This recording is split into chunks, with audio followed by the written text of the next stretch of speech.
परम पूज्य श्री प्रेमानंद जी महाराज, वो रोज सोहनी सेवा करते थे, झाड़ू लगाते थे पूरे वृंदावन में। यत्र तत्र जहां उनका मन करता था उसी कॉलोनी का आज पूरी सफाई करते। सुबह 4 बजे से उनका यही भजन था, यही संध्या थी, यही नाम जप था। सोहनी लेते और लेकर के बुहारते पूरे मार्ग को। और हमारी आपकी तरह नहीं जोर जोर से, नहीं, धीमे धीमे।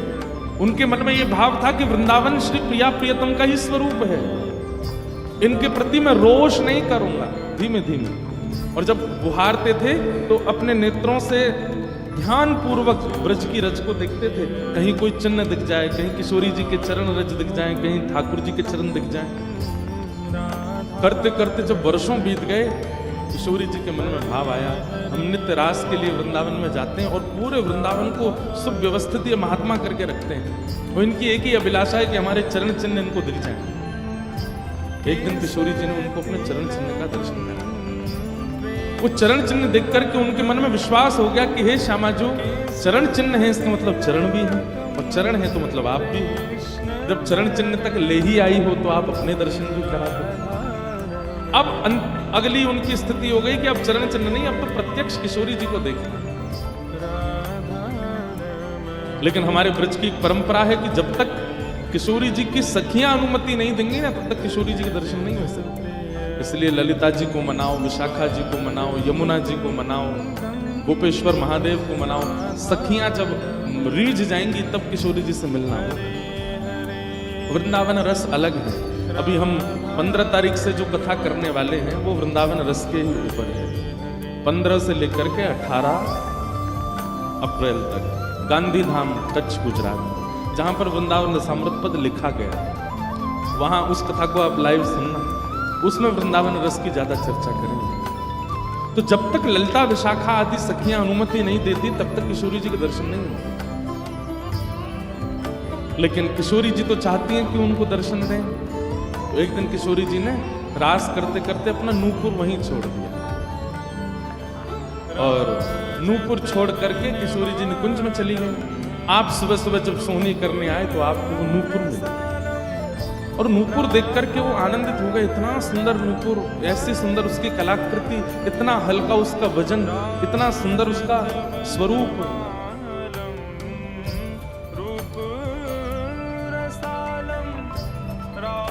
आपके मन में भाव आया कि कोई बड़े घर की लाली होगी, उसका रह गया होगा, मैं रख लेता हूं, कभी कोई मिलेगा मांगने आएगा कि भाई हमारा नूपुर दो, मैं दे दूंगा।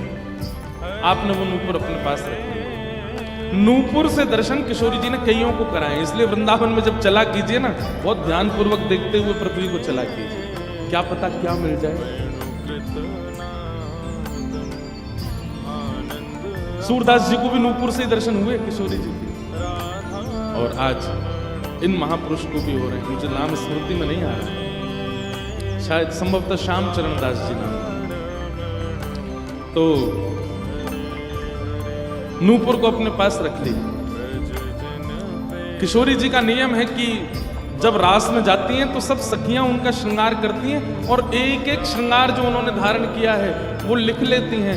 कानन में कुंडल पहने हैं, गले में ये हार पहना है, उसके ऊपर मोतिन की माला पहनी है, फिर गुंजा माला पहनी है, फिर नवलखा के हार पहने, हाथन में इतने कड़ूला पहने हैं, पैरन में पाजे। क्यों? बोले रास में श्याम सुंदर आते हैं, पता ना काचोरी करके भाग जाए। अगर एक कम रह जाए तो फिर ठाकुर जी की शामत कहाँ है, हमारी श्री जी का श्रृंगार बताओ।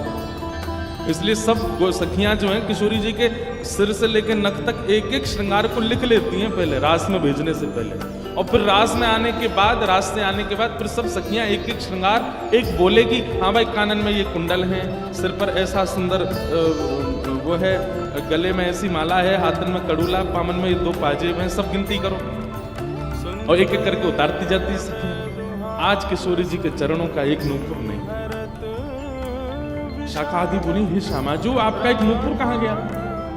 बोले मो तो पता ना है, सके नृत्य करते करते रह गए हो वृंदावन में।